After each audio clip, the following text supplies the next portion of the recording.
عينا فيها تسمى سلسبيلا ويطوف عليهم ولدان مخلدون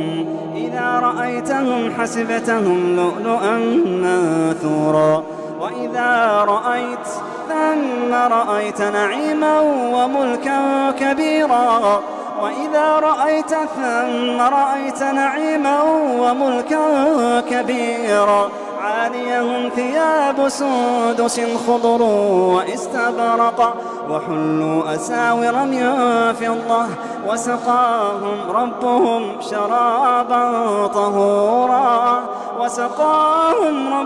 شرابا طهورا إن هذا كان لكم جزاء وكان سعيكم مشكورا.